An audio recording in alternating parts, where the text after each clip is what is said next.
નમસ્કાર. વેબિનારમાં જોડાયેલ દરેકનું સ્વાગત છે. આજે ગિરનારી મંડળનો 672મો વેબિનાર છે.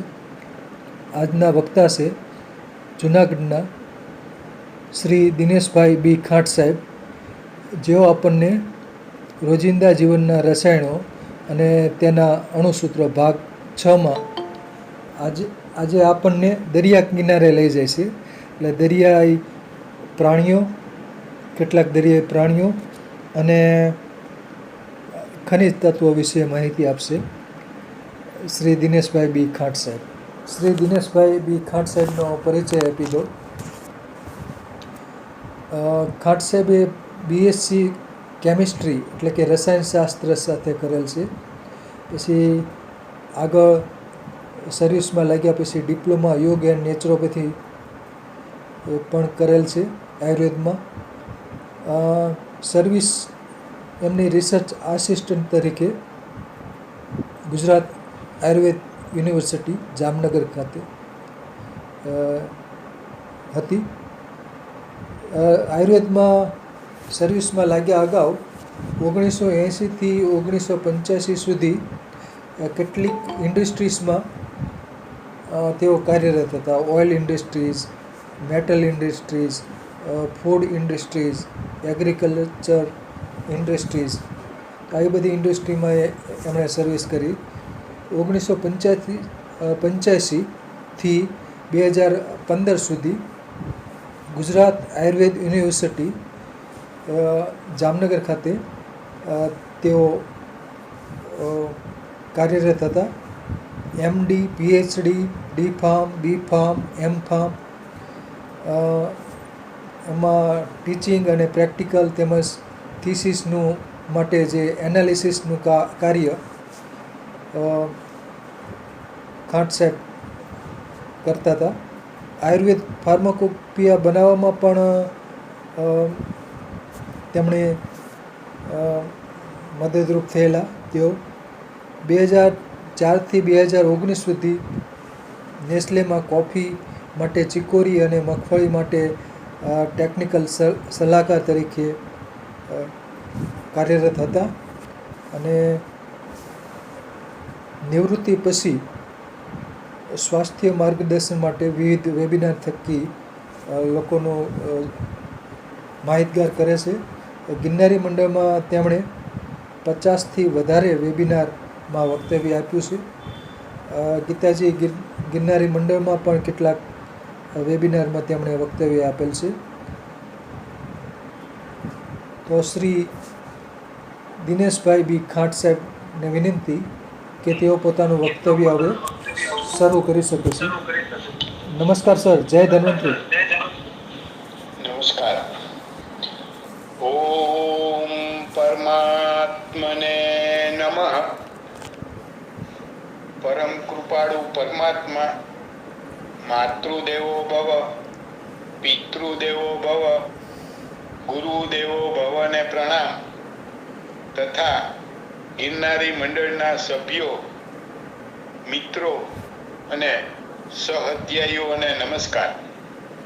આજે ગિરનારી મંડળનો 672મો વેબિનાર છે.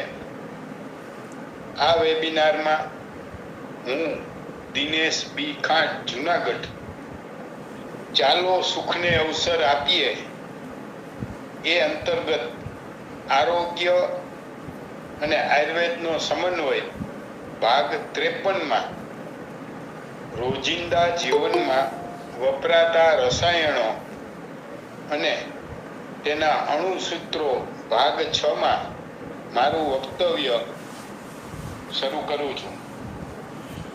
આપણા પૌરાણિક શાસ્ત્રો પ્રમાણે આ પૃથ્વી ઉપર સમુદ્રનું મહત્વ ખૂબ જ છે. અગ્નિ પુરાણમાં 7 સમુદ્રનું વર્ણન છે. શિવ પુરાણમાં દેવો અને દાનવોએ અમૃત માટે સમુદ્ર મંથન, સાગર મંથનથી 14 રત્નો મેળવેલ. આ ક્ષીરસાગર મંથન અમૃત મંથનના નામથી વર્ણવેલ છે. મત્સ્ય પુરાણમાં સાગરની ભરતી ઓટનું વર્ણન, ચંદ્રના શુક્લ પક્ષ અને કૃષ્ણ પક્ષનું વર્ણન કરેલ છે. સમુદ્ર એટલે સાગર નદીઓના સ્વામી છે, જેને દરિયાદેવ પણ કહેવામાં આવે છે. માતા સરસ્વતીએ વડવાનલ અગ્નિને સમુદ્રમાં સ્થાપિત કરેલ. આ વડવાનલ અગ્નિ થી પાણીની વરાળ બનાવી આકાશમાં વાદળ બનાવેલ છે. ભગવાન નારાયણ શેષશાહી બની ક્ષીર સાગરમાં નિંદ્રા સુખ માણે છે. સ્કંદ પુરાણમાં નદી સાગરના સંગમના સ્થળોને તીર્થ તરીકે વર્ણવેલ છે. રામાયણમાં લંકા ઉપર ચડાઈ કરવા રામેશ્વરના સમુદ્રનું વર્ણન છે. ભગવાન શ્રી કૃષ્ણએ દ્વારકાપુરી દરિયાનું પવિત્ર સ્થળ છે. સોમનાથ દરિયા કિનારે 12 જ્યોતિર્લિંગનું મહત્વ છે. પશ્ચિમ બંગાળમાં ગંગા સાગરનું મહત્વ છે. આ પૃથ્વી ઉપર આશરે 70% જેટલું સમુદ્રનું પાણી છે અને આપણા વૈજ્ઞાનિક સંદર્ભ પ્રમાણે હિન્દ મહાસાગર, પેસિફિક મહાસાગર, એટલાન્ટિક મહાસાગર, અરબી સમુદ્ર, બંગાળનો ઉપસાગર, ભૂમધ્ય સમુદ્ર, ખંભાતનો અખાત, આંદામાન નિકોબારના ટાપુઓ જેવા નાના મોટા સેંકડો નામોથી વર્ણવેલ છે. આ દરેક સમુદ્રો, મહાસાગરો, અખાતોના સમુદ્ર એટલે કે દરિયામાં વનસ્પતિ પોષક તત્વો, પ્રાણીજ પોષક તત્વો, ખનિજો, ક્ષારો, દરિયાઈ પ્રાણીના અવશેષો, અનેક રાસાયણિક તત્વો મળી આવે છે. આજે આપણે દરિયાઈ ખનિજો અને તેના રાસાયણિક સૂત્રો, પ્રાપ્તિ સ્થાન, સ્વરૂપો અને ઉપયોગ વિશે ચર્ચા કરીશું. પ્રથમ આપણે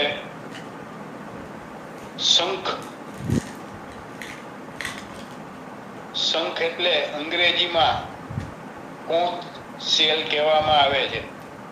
તેના અન્ય નામો કંબોજ, કુટિલોના, ત્રિરેખ, સુનાદ, પાવન ધ્વનિ, મહાનાદ, શંખક, સમુદ્ર સ્વન, સુનાદ, હરિપ્રિય, દીર્ઘનાદ, અંભોજ, શંભુક,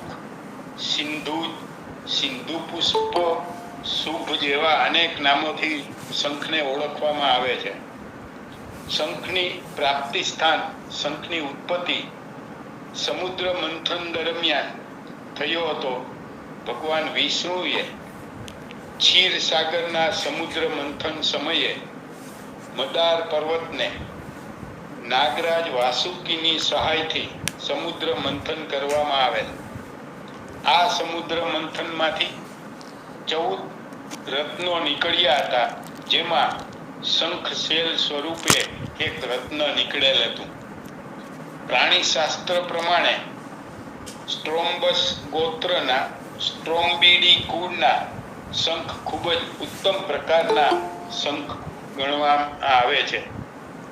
શંખ ખારા પાણી અને મીઠા પાણીમાં જુદી જુદી જાતો જોવામાં આવે છે અને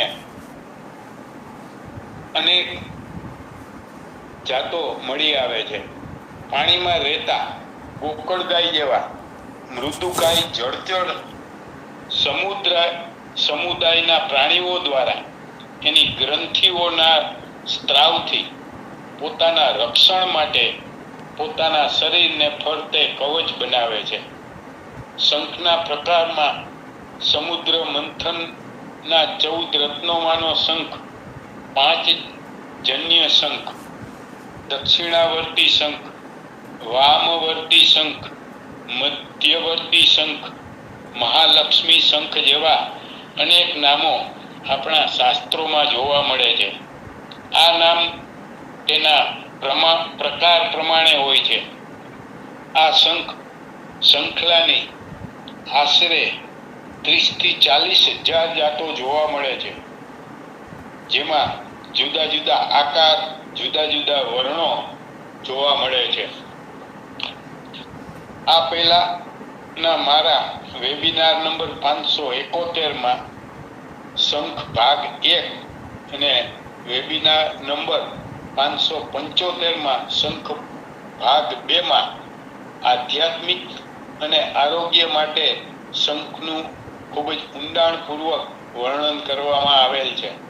આજે આપણે શંખના રાસાયણિક ગુણધર્મો અને તેના અણુસૂત્રોને વિસ્તારથી સમજીએ.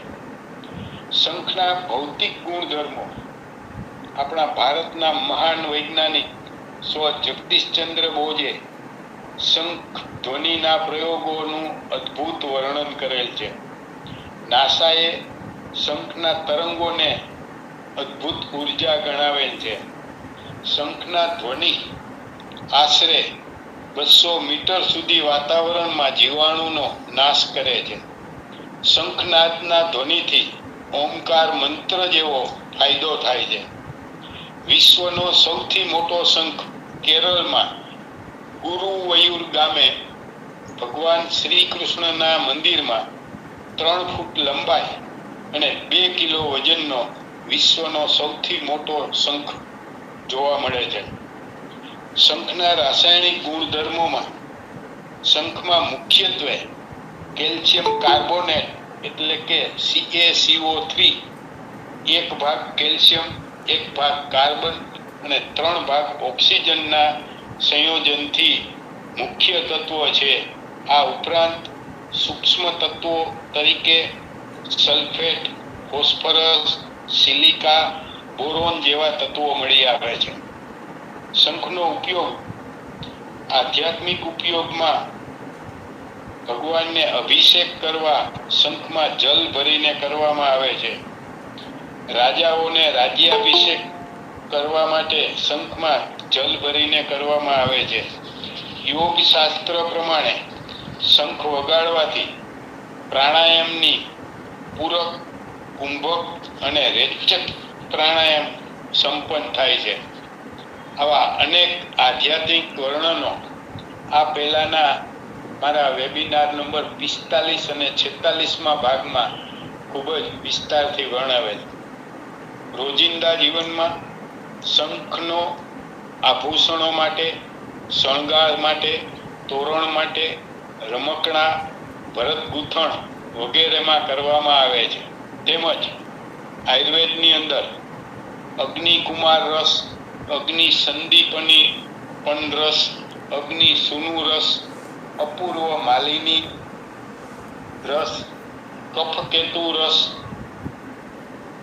ગ્રહણી કપાટ રસ, ગ્રહણી ગજેન્દ્ર રસ, ચાતુર્થકારી રસ, પ્રવાલ પંચામૃત રસ, ભાસ્કર રસ, મહામૃત્યુંજય લોહ, શ્વાસ ચિંતામણી રસ, મહાશંખવટી, વિષમ જરાંતક લોહ, શંખ ચૂર્ણમ, શંખ દ્રાવક રસ, શંખ ભસ્મ, શંખવટી, સ્વેદ શૈત્યારી રસ, પ્રવાલ પંચામૃત, રખ સ્તંભક યોગ, પ્રદરારી ચૂર્ણ અને વિજય મૃગાંક રસ જેવા અનેક આયુર્વેદ ઔષધિના યોગોમાં શંખનો ઉપયોગ કરવામાં આવે છે. ત્યાર પછી બીજું છીપ, જેને સુક્તિ કહેવામાં આવે છે. અંગ્રેજીમાં પિયર ઓયસ્ટર તથા અન્ય નામો સુક્તિકા, મુક્તા પ્રસુ, મહાસુક્તિ, મુક્તા ગેહ, મુક્તા ગૃહ, મુક્તા માતા, મુક્તા સ્ફોટા, મૌક્તિક પ્રસવા, મૌક્તિક મંદિર, મૌક્તિક પ્રભવા, મુક્તા સુક્તિ અને જલ સુક્તિ જેવા નામોનું વર્ણન છે. છીપનું પ્રાપ્તિ સ્થાન શ્રીમદ ભાગવત અને આદિ પુરાણોમાં મુક્તા સમુદ્રી છીપનું વર્ણન જોવા મળે છે. સમુદ્રના છીછરા પાણીમાં મૃદુકાય દરિયાઈ જીવોના કવચ એટલે કે રક્ષણ માટે જોવા મળે છે. આ દરિયાઈ જીવના સ્ત્રાવથી ઘણા બધા છીપોમાં મોતી ઉત્પન્ન થાય છે, જેને મુક્તા છીપ પણ કહે છે. આ છીપો નાના મોટા અનેક પ્રકારના જોવા મળે છે અને આશરે 10 થી 12,000 વેરાયટીઓ છીપોની જોવા મળે છે. છીપ લંબગોળાકારની, અર્ધગોળાકાર, છીછરી અને રકાબી જેવા આકારની જોવા મળે છે અને તેની સપાટી મોતીની જેમ ચળકાટ વાળી હોય છે. છીપ એટલે કે સુક્તિમાં રસાયણો મુખ્યત્વે કેલ્શિયમ કાર્બોનેટ છે. આ ઉપરાંત તેમાં સોડિયમ, પોટેશિયમ, બોરોન જેવા તત્વો જોવા મળે છે. છીપનો ઉપયોગ આભૂષણો, રમકડા, તોરણ, શણગાર તેમજ આયુર્વેદ ઔષધિના યોગોમાં જેમ કે સુક્તિ ભસ્મ, ગ્રહણી શાર્દૂલ, પ્રવાલ પંચામૃત રસ, મહાગંધક, લુતા વિષનાશક અગત, વડવાનલ રસ, વિષમ જરાંતક રસ, વર્ણરોગપાર્થ ચૂર્ણ અને મુક્તા સુક્તિ પિષ્ટી જેવા આયુર્વેદના યોગોમાં ઉપયોગ થાય છે. ત્યાર પછી પરવાળા. પરવાળા એટલે પ્રવાલ, અંગ્રેજીમાં કોરલ કહેવામાં આવે છે.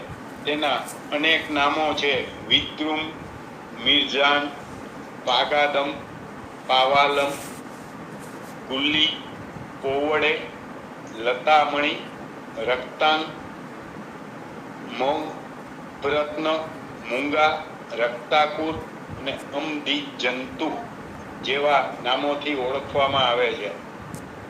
પરવાળાનું પ્રાપ્તિ સ્થાન સમુદ્રના છીછરા પાણીમાં તળિયે જોવા મળે છે. ભારતમાં, ગુજરાતમાં, જામનગર તથા કચ્છના અખાત પાસે પિરોટન ટાપુ, આંદામાન નિકોબાર ટાપુમાં ખૂબ જ પ્રમાણમાં જોવા મળે છે અને પરવાળાના ટાપુ તરીકે ઓળખાય છે.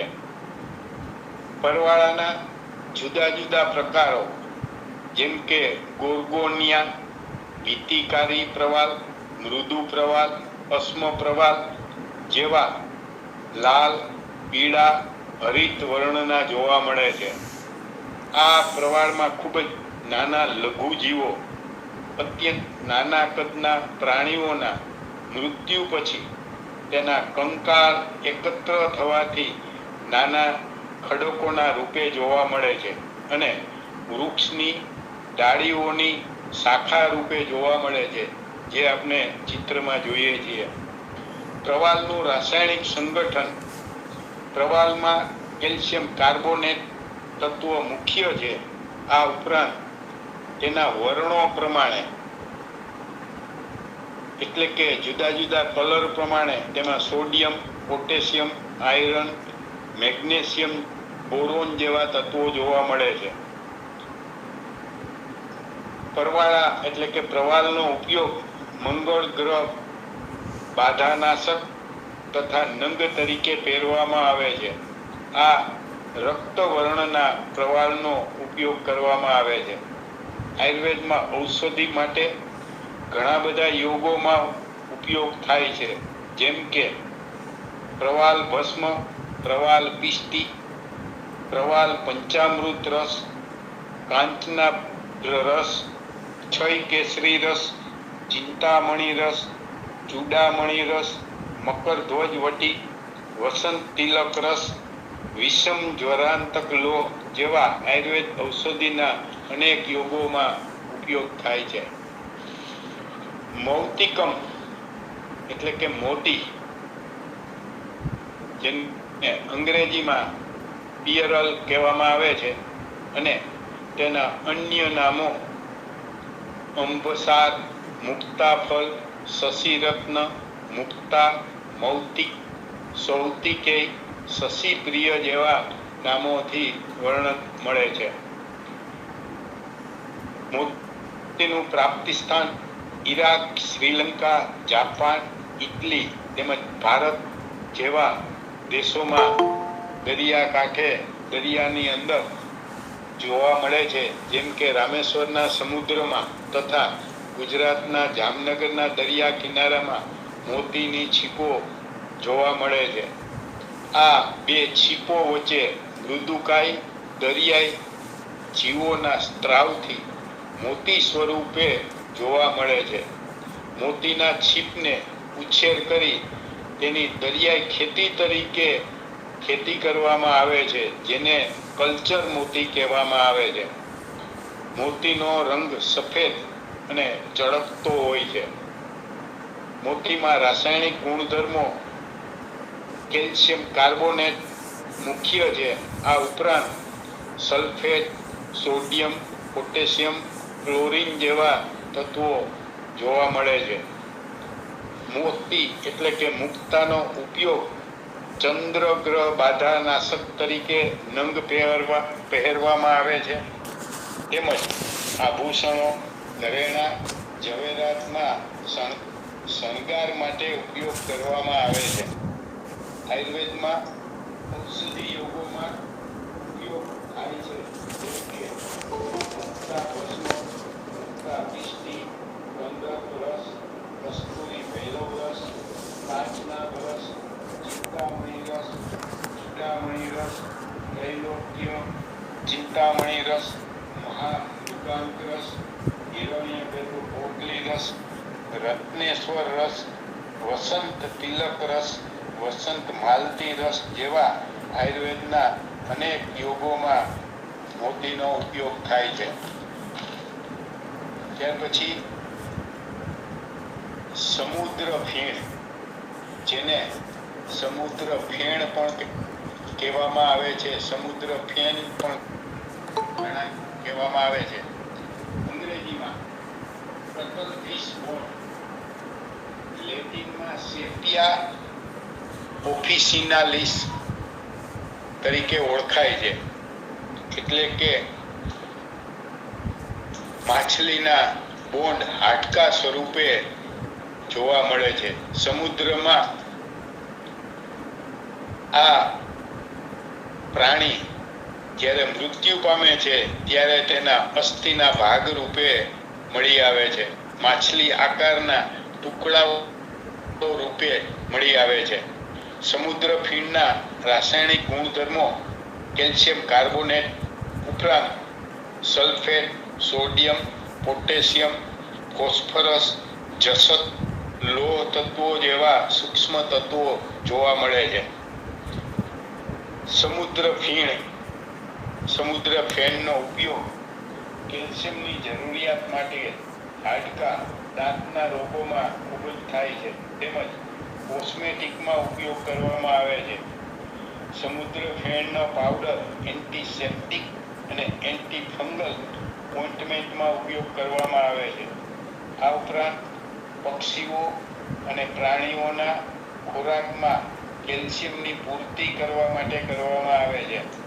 આયુર્વેદમાં સારવારમાં ઔષધિ યોગોમાં કરવામાં આવે છે. સમુદ્રના માછલી જેવા બીજા પ્રાણીઓના ઉછેર માટે પણ તેનો ખોરાક તરીકે ઉપયોગ કરવામાં આવે છે. મીઠું, નમક, વૈજ્ઞાનિક નામ સોડિયમ ક્લોરાઇડ, અન્ય નામો સમુદ્ર લવણ, દરિયાઈ મીઠું, સામાન્ય લવણ, સબરસ જેવા નામોથી ઓળખાય છે. તેનું પ્રાપ્તિ સ્થાન સમુદ્ર એટલે કે દરિયાના પાણી એનો મુખ્ય સ્ત્રોત છે. ભારતને વિસ્તૃત દરિયા કાંઠો મળેલ છે. આશરે 50,000 કિલોમીટર કરતા વધારે દરિયા કિનારામાં મીઠાના અગરો એટલે કે મીઠાનું ઉત્પાદન કરવામાં આવે છે. તેમાં ભારતની અંદર ગુજરાતમાં સૌથી વધારે મીઠાનું ઉત્પાદન થાય છે. દરિયાના સમુદ્ર કિનારે જ્યાં પાણીની ભરતી અને ઓટ થતી હોય તેવા છીછરા પાણીમાં મીઠાના આગરો અને ક્યારાઓ બનાવી પાણી ભરવામાં આવે છે અને સૂર્યપ્રકાશથી આ પાણી ઉડી જાય ત્યારે ક્યારામાં મીઠું એકઠું થયેલું જોવા મળે છે. પાણીના વધારાના ઉપયોગ માટે ઘણી વખત દરિયાના પાણીને પમ્પિંગ કરીને પણ ભરવામાં આવે છે. જ્યારે પાણી સુકાઈ જાય ત્યારે મીઠું મોટા ગઠ્ઠા રૂપે પ્રાપ્ત થાય છે. તેને ભૂકો કરી શુદ્ધ કરી મીઠું અલગ કરવામાં આવે છે. આ મીઠું ચળકતું ચોરસ કણ રૂપે મળે છે. મીઠાના રાસાયણિક ગુણધર્મો. સમુદ્રના પાણીમાં એટલે કે દરિયાના પાણીમાં આશરે 3% ક્ષારનું પ્રમાણ છે, જેમાં 1.5% મીઠાનું પ્રમાણ છે અને બાકીનું જુદા જુદા રસાયણોના ક્ષારો જોવા મળે છે.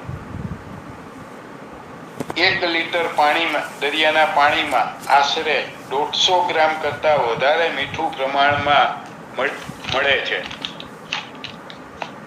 દરિયાના પાણીમાં જે 3% ક્ષાર છે તેમાં સોડિયમ ક્લોરાઇડ એટલે મીઠાનું પ્રમાણ આશરે 75 થી 80% જોવા મળે છે. આ ઉપરાંત અન્ય ક્ષારોમાં magnesium chloride 10%, magnesium sulphate 5%, calcium sulphate 4%, calcium chloride 2.5%, magnesium bromide 0.25%, calcium carbonate 0.50%, calcium sulphate 0.15% જોવા મળે છે. તેમજ fluoride, borax, strontium, silica, sulphur, phosphorus જેવા સૂક્ષ્મ તત્વો પણ જોવા મળે છે. જુદા જુદા દરિયા કિનારાના નદીઓ અને ખડકો ઉપરથી જે પાણી સમુદ્રમાં આવે છે એના પ્રમાણે આ રસાયણોના ટકાવારી વધઘટ જોવા મળે છે. મીઠાનો ઉપયોગ વિશ્વની અંદર સૌથી વધારે આહારમાં ક્ષારો તરીકે મીઠાનો ઉપયોગ કરવામાં આવે છે. દરેક સજીવને શરીરમાં સોડિયમ તત્વની પૂર્તિ કરવા મીઠાનો ઉપયોગ ખૂબ જ થાય છે. મીઠું ખૂબ જ સસ્તું છે, સહેલાઈથી મળી આવે છે અને શરીર માટે પણ સૌથી વધારે જરૂરિયાત છે.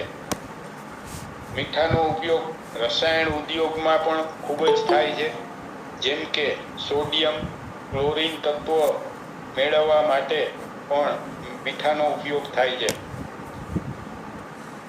ત્યારબાદ સોડા એટલે કે ધોવાના સોડા, ખાવાના સોડા જેવા રસાયણોમાં પણ મીઠાનો ઉપયોગ થાય છે. આયુર્વેદમાં મીઠાને સમુદ્ર લવણ કહેવામાં આવે છે. મીઠું રુચિ ઉત્પન્ન કરનાર છે, અગ્નિદીપન છે, તેમજ ખાદ્ય પદાર્થને લાંબો સમય સાચવવા માટે ખાસ કરીને અથાણામાં ખૂબ જ ઉપયોગ કરવામાં આવે છે. તેમજ દરિયાઈ જીવો, માછલીઓને સાચવવા માટે મીઠું અને બરફનો ઉપયોગ કરી પ્રિઝર્વ કરવામાં આવે છે. સખત તાવ આવતો હોય ત્યારે મીઠાના પાણીના પોતા મૂકી તાવ ઉતારવાનો અદ્ભુત પ્રયોગો છે.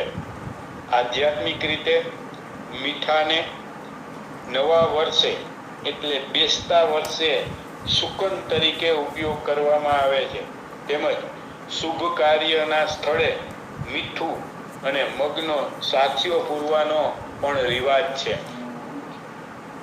ત્યાર પછી જીપ્સમ.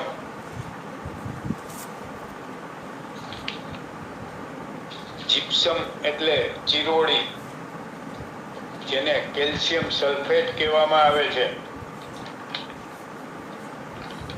આ ના બીજા નામ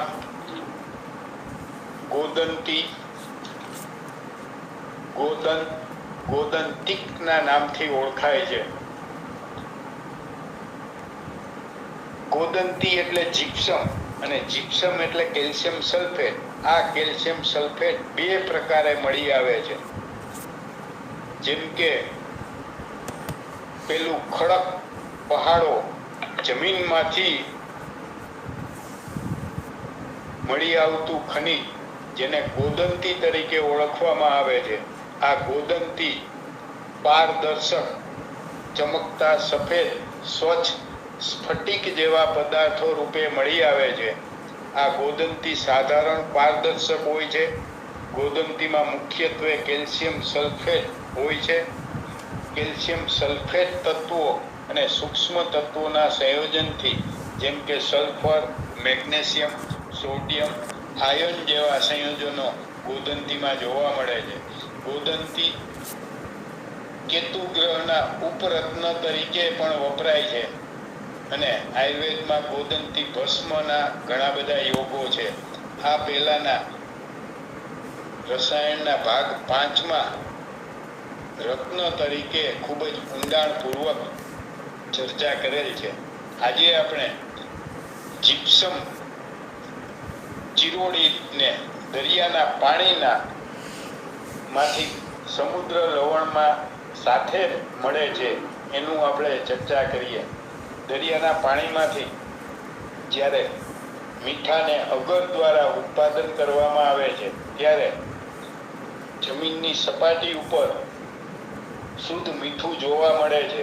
વચ્ચેની સપાટીમાં જાડું મીઠું અને થોડા કેમિકલ સંયોજન સાથેનું હોય છે અને તેના નીચેના ભાગે આ જીપ્સમ મળી આવે છે.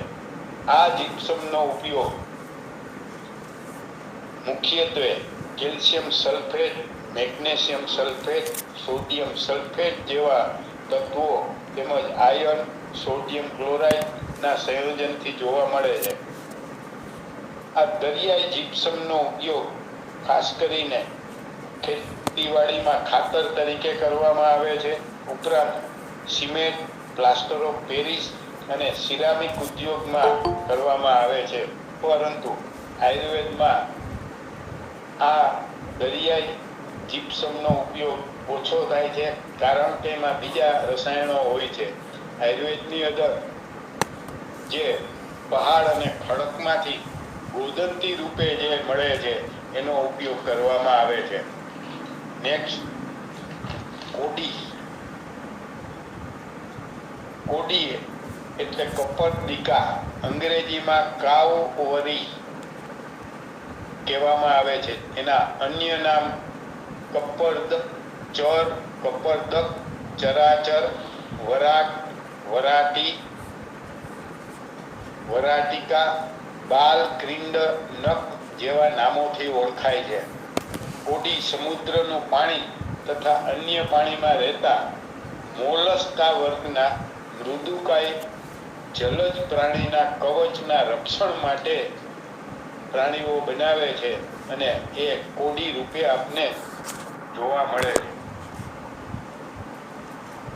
વરાટિકા એટલે કોડી લંબગોળ આકારની, અંદરથી પોલી ત્રિકોણ જેવી ઊભી રેખાઓમાં થોડી જગ્યા હોય એવી સફેદ, પીતવર્ણ, કૃષ્ણ વર્ણ જોવા મળે છે.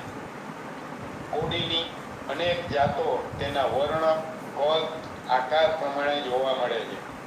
રાસાયણિક ગુણધર્મ.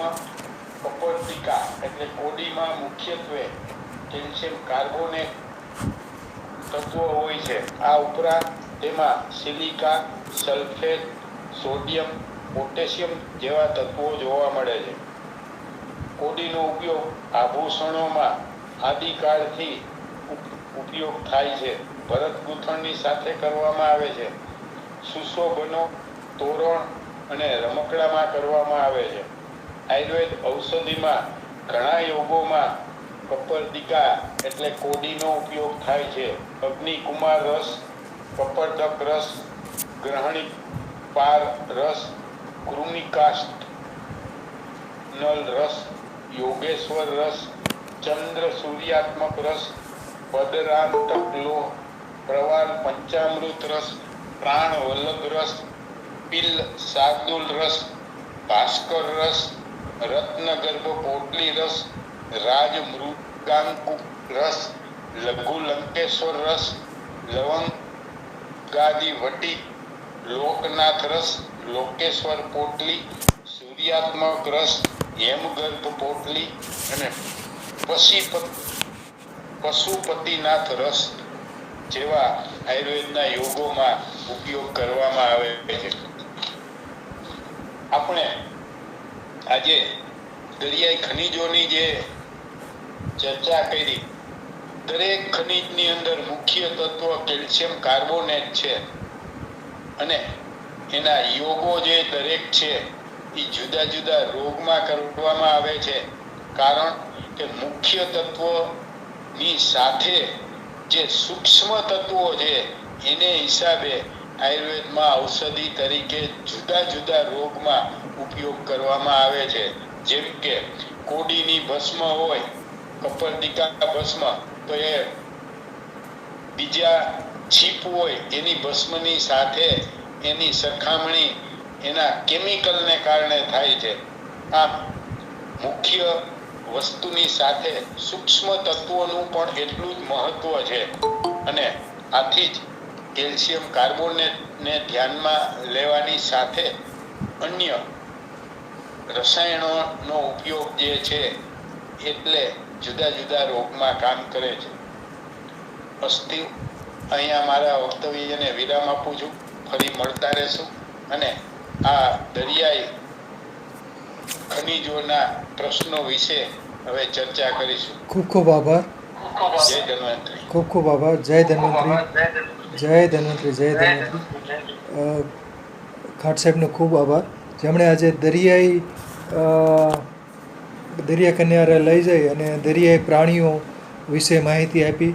દરિયાના પ્રાણીઓમાં ખાસ કરીને મૃદુકાય પ્રકારના સમુદાયના જે પ્રાણીઓ છે, મોલસ્કા એટલે કે મૃદુકાય સમુદાય છે, જે પ્રાણીઓના શરીરની ઉપર કેલ્શિયમ કાર્બોનેટનું એક પ્રકારનું કવચ બનતું હોય છે અને કવચનો આકાર અલગ અલગ બનતો હોય છે. જેમ કે શંખ, છીપ, મોતી છીપ, પછી કોડી, તો આ બધામાં કેલ્શિયમ આવેલું હોય છે. આપણે જે મીઠા પાણીમાં એમાં ચોમાસામાં જોવા મળતી ગોકળ ગાય, તો ગોકળ ગાયમાં પણ એનું કવચ હોય છે એ કેલ્શિયમ કાર્બોનેટનું હોય છે. બીજું મીઠા પાણીમાં શંખલા પણ જોવા મળતા હોય છે, એ પણ કેલ્શિયમ કાર્બોનેટના બનેલા હોય છે. શંખલા મીઠા પાણીમાં જોવા મળશે, બહુ નાના નાના હોય છે શંખલા. બાકી શંખ તો ઘણા બધા મોટા હોય છે. તો મૃદુકાય સમુદાયના જે પ્રાણીઓ છે એ ખાસ કવચ ધરાવે છે, શંખ. અને કેટલાક જે કોરલ છે એ પણ દરિયાઈ પ્રાણીઓ જ છે. પરવાળા કહેવામાં આવે છે. કોરલ્સ એટલે પરવાળા. પિરોટન ટાપુ એના માટે પ્રખ્યાત છે. અને બાકી સમુદ્ર ફીણ તો એ પણ જે અમુક લોલિયો અને સેપિયા ને એ બધા, લોલિયા અને સેપિયા, તો એ બધા દરિયાઈ પ્રાણીઓ હોય છે. અને દરિયા પ્રાણીઓ પછી અમુક સમયે કવચ કાઢી નાખતા હોય છે અથવા મૃત થઈ જાય એટલે એકલા કવચ જ રહેતા હોય છે. તો એ કવચનો ઉપયોગ ઔષધિ તરીકે અને વિવિધ હેતુસર વપરાતો હોય છે. શંખ જે કીધું વગાડવા માટે પણ થાય છે, અભિષેક માટે પણ શંખનો ઉપયોગ થાય છે. તો એ રીતના પરવા છે તો એ મંગળ ગ્રહ માટે પણ ઉપયોગ થાય છે. અને પ્રવાલની ઘણી બધી જાતિઓ છે. કોરલ્સ એક પ્રકારના પ્રાણીઓ છે. પછી મૃત કોરલ હોય તો એને પછી ઔષધિ તરીકે કે અન્ય હેતુસર વપરાતો હોય છે. કેલ્શિયમ કાર્બોનેટ એમાં પણ હોય છે. છીપમાં, મોતીમાં, સમુદ્ર ફીણમાં, એ બધામાં અને કોડીમાં કેલ્શિયમ કાર્બોનેટ હોય છે. સરસ રહ્યું વક્તવ્ય. ખૂબ ખૂબ આભાર.